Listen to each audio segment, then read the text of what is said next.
ठीक है भाई, पिछली क्लास में हमने आपको पढ़ाया था रिफ्रैक्शन। रिफ्रैक्शन क्या होता है?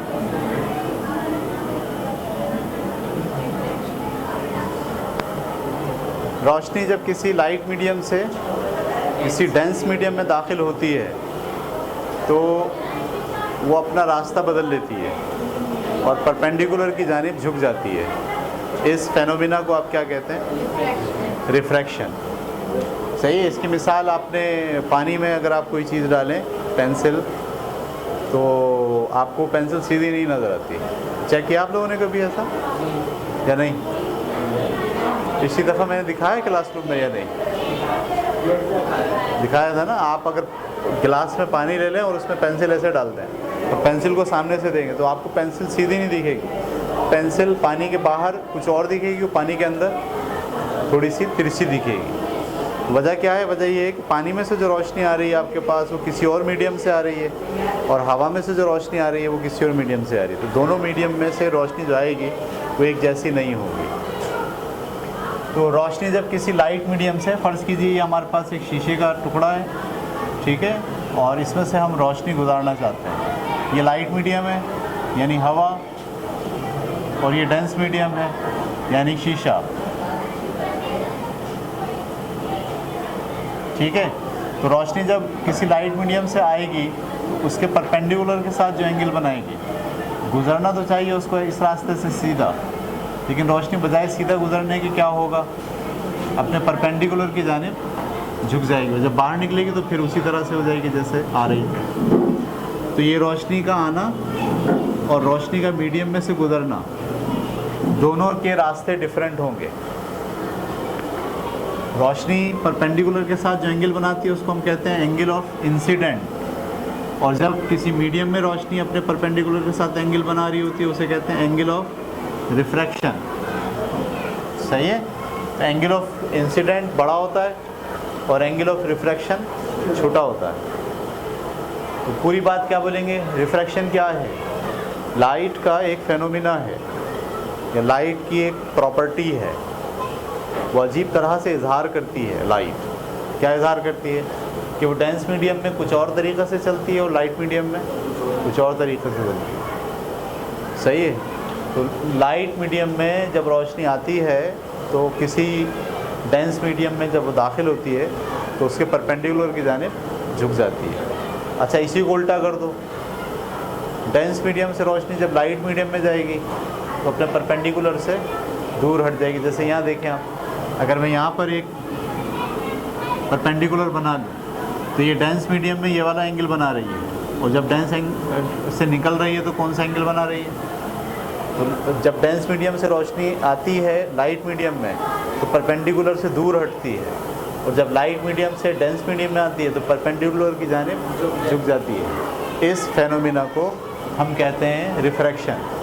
ऐसा क्यों होता है? ऐसा इसलिए होता है कि रोशनी की स्पीड यहाँ कुछ और होती है और यहाँ पर कुछ और होती है। याद रखें आप, रोशनी की स्पीड लाइट मीडियम में कुछ और होती है, डेंस मीडियम में कुछ और होती है। वजह इसकी ये है कि लाइट मीडियम में मॉलिक्यूल कम है तो उसको टकराने के लिए उसको रेजिस्टेंस कम मिल रही है, जबकि डेंस मीडियम में मॉलिक्यूल बहुत ज़्यादा हैं।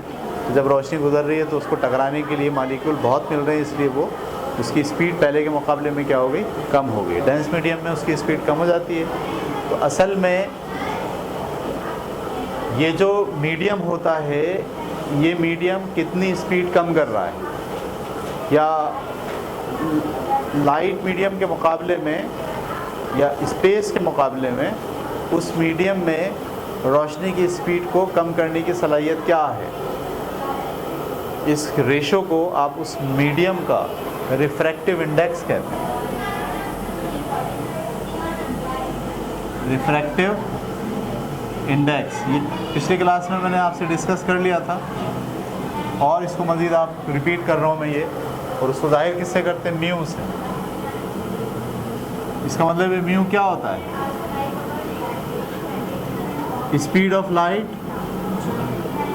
स्पीड ऑफ लाइट कहाँ पर? इन स्पेस या इन लाइट मीडियम।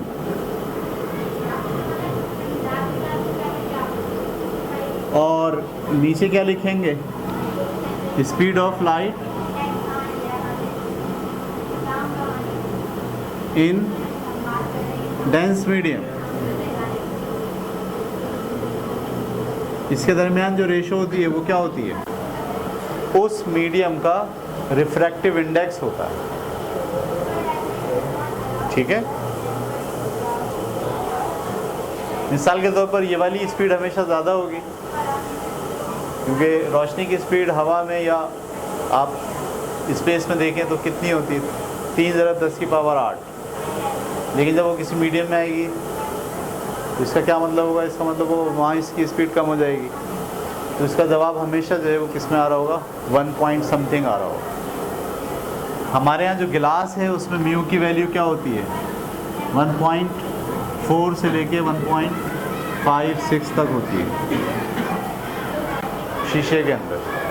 इसका मतलब ये है कि हवा में जो रोशनी की स्पीड है वो 1.5 गुना ज़्यादा है। हवा में जो स्पीड है वो शीशे की स्पीड के मुकाबले में 1.5 गुना ज़्यादा है। ये बोल रहा है, म्यू की वैल्यू ये बता रही है। अच्छा, अब स्पीड को जब आप हैंडल करते हैं तो स्पीड तो मालूम करना बहुत मुश्किल है, यहाँ पे भी और यहाँ पे भी। तो बजाय स्पीड के आप क्या इस्तेमाल करते हैं, ये वाला कंपोनेंट। कौन सा वाला, वाई कंपोनेंट। एंगल के सामने वाला क्या होता है, ये रोशनी है, ये उसकी स्पीड को ज़ाहिर कर रही है, ये उसकी स्पीड का वाई कंपोनेंट है और ये इसकी स्पीड का वाई कंपोनेंट है। सही है। तो जो रेशो इनकी स्पीड्स के दरमियान होती है वही रेशो इस लाइन और इस लाइन के दरमियान होती है। ठीक है, मैथमेटिकली। तो बजाय इसके कि हम स्पीड निकालें, हम क्या करते हैं, ये वाली लाइन, ये लाइन दरअसल क्या है, साइन कंपोनेंट है। किसका, इस वाली लाइट का, इसको कहते हैं साइन आई। और ये वाली चीज़ क्या है, इस वाली लाइट का साइन कंपोनेंट, इसको क्या कहते हैं, साइन आर। तो साइन आई को साइन आर से डिवाइड करने से भी जो जवाब आता है वो किसके बराबर आता है, म्यू के। इसी को हम कहते हैं ज्योमेट्रिकल ऑप्टिक्स। यानी बजाय इसके कि आप इन ऑप्टिक्स के ज़रिए से रोशनी की स्पीडों पे जाएं, आप इसमें जो ज्योमेट्री यूज़ हो रही है उन ज्योमेट्री के ज़रिए से रोशनी की स्पीड, रोशनी की इनेकास करने की सलाहियत, उसकी रिफ्रैक्शन की सलाहियत, उसको आप ज्योमेट्री के उसूलों की बुनियाद पर आप नाप रहे होते हैं। इसीलिए इस चैप्टर को कहा जाता है या इस टॉपिक को कहा जाता है ज्योमेट्रिकल ऑप्टिक्स। ये बात क्लियर हो गई। इसमें क्या फ़र्क है, इसमें कोई भी फ़र्क नहीं है। ये भी किसको शो कर रहा है, रोशनी की स्पीड के वाई कंपोनेंट को, और ये भी किसको शो कर रहा है, रोशनी की स्पीड के वाई कंपोनेंट को। जो रेशो इसमें और इसमें है वही रेशो इसमें और इसमें है। लिहाजा बहुत आसानी से हम किसी भी मीडियम की रिफ्रैक्टिव इंडेक्स मालूम कर सकते हैं। आप उसके एक तरफ कोई चीज़ रोशनी फेंकिए और जहाँ से रोशनी निकल रही हो परपेंडिकुलर से ये वाला फासला, और जहाँ परपेंडिकुलर से ये वाला फासला जहाँ से रोशनी आई थी, दोनों को ऊपर नीचे लिख के डिवाइड कर दीजिए। जो जवाब आएगा वो इस मीडियम का रिफ्रैक्टिव इंडेक्स होगा, जो ये बताएगा कि रोशनी की स्पीड, खला में जो रोशनी की स्पीड थी उसके मुकाबले में कितनी गुना कम हो गई है। तो 1.4 गुना होती है खला में और इसमें 1.4 गुना कम होती है। ठीक है, ये हमने लास्ट टाइम दे दिया था आपको। अच्छा, नीचे आप देखें चार्ट बना हुआ है पेज नंबर 63 पर, उसमें लिखा हुआ अगर एंगल 20 होगा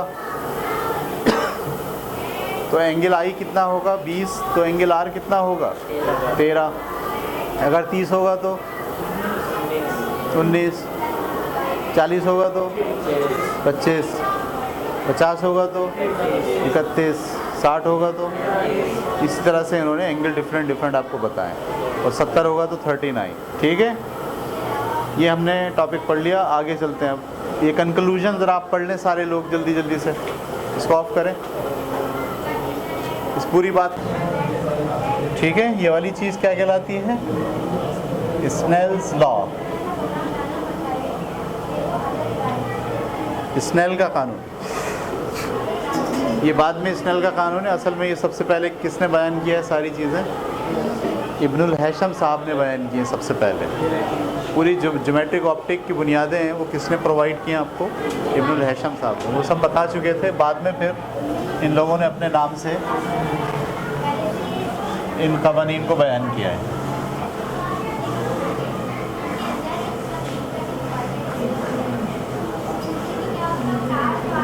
ठीक है भाई, अब हम जा रहे हैं आगे की तरफ। एक न्यूमेरिकल है पेज नंबर 65 पर, वो कर रहे हैं। The refractive index of the diamond is 2.42। What is the speed of the light in a diamond. अच्छा, ये जो हमने आपको रिफ्रैक्टिव इंडेक्स कहा, जिसमें साइन आई डिवाइडेड बाय क्या, साइन आर, इसको दूसरे अंदाज से भी बयान कर सकते हैं। N is equal to C upon V. C क्या है, रोशनी की स्पीड जो कि खला में है, और वी क्या है, जिस मीडियम की बात हो रही है उस मीडियम में रोशनी की स्पीड।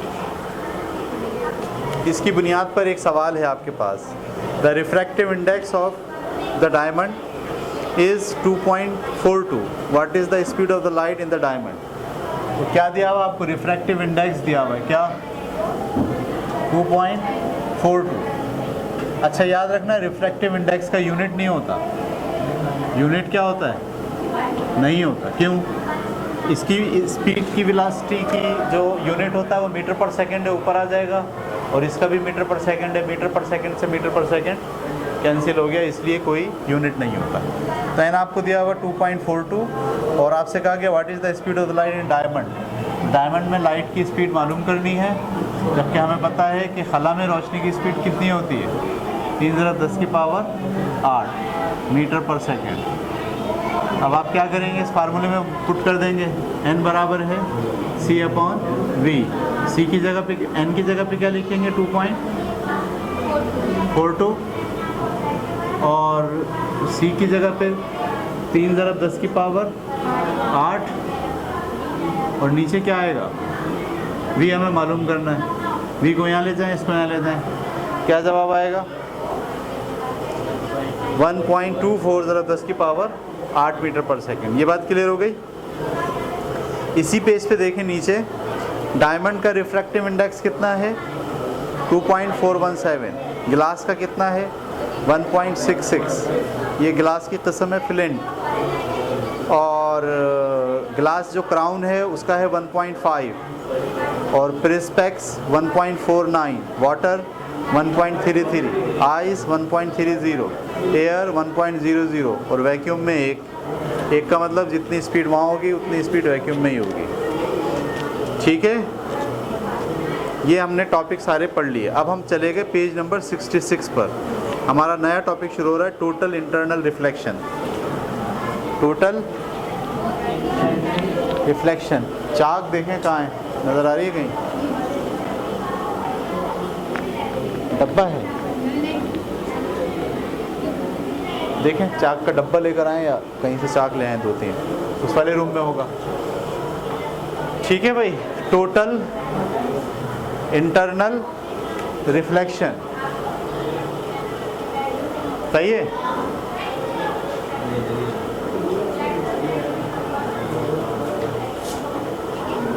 क्या होता है टोटल इंटरनल रिफ्लेक्शन, वो पढ़ने जा रहे हैं।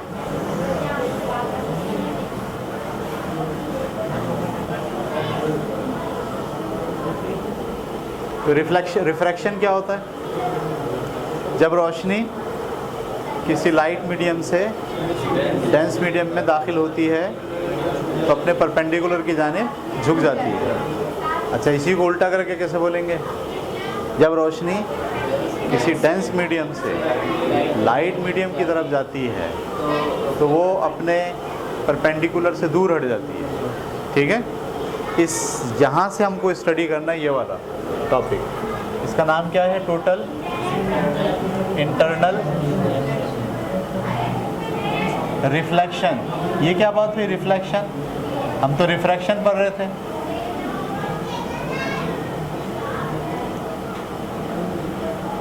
टोटल इंटरनल रिफ्लेक्शन हम तो पढ़ रहे थे रिफ्रैक्शन, तो यहाँ क्या आ गया, रिफ्लेक्शन।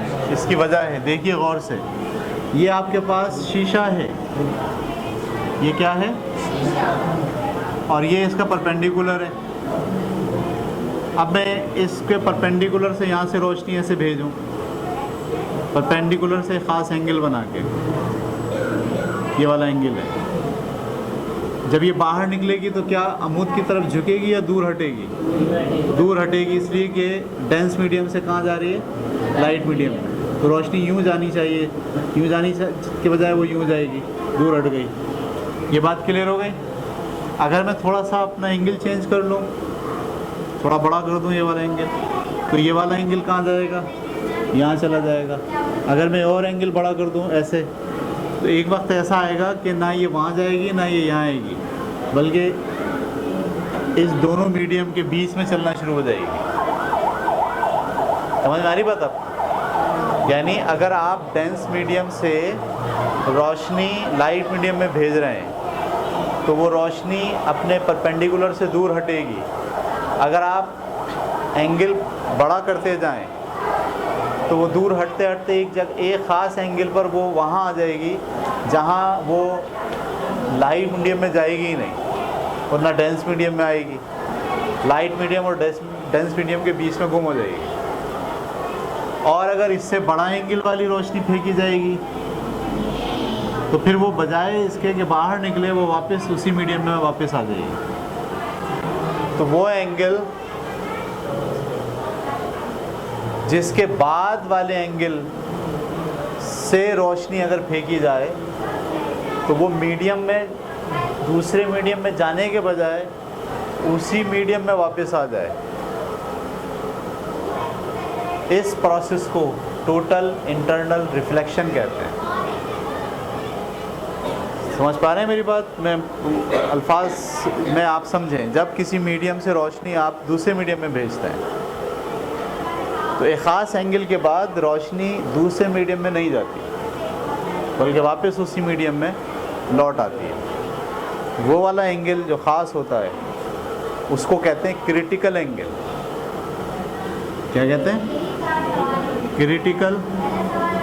ये लफ्ज़ बहुत इम्पोर्टेंट है, क्रिटिकल। आपको आना चाहिए क्योंकि अगले बहुत सारी ज़माने में मुख्तलिफ़ किताबों के अंदर आपको ये लफ्ज़ मिलने को मिलेगा, क्रिटिकल एंगल। क्रिटिकल एंगल क्या होता है? वो एंगल जिस पर रोशनी डेंस मीडियम से लाइट मीडियम में दाखिल ना हो, उस एंगल को क्या कहते हैं?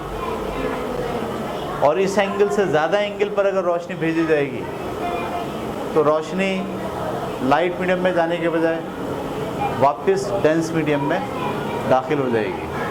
और बजाय इसके कि रिफ्रैक्शन का अमल हो, रिफ्लेक्शन का अमल हो जाएगा।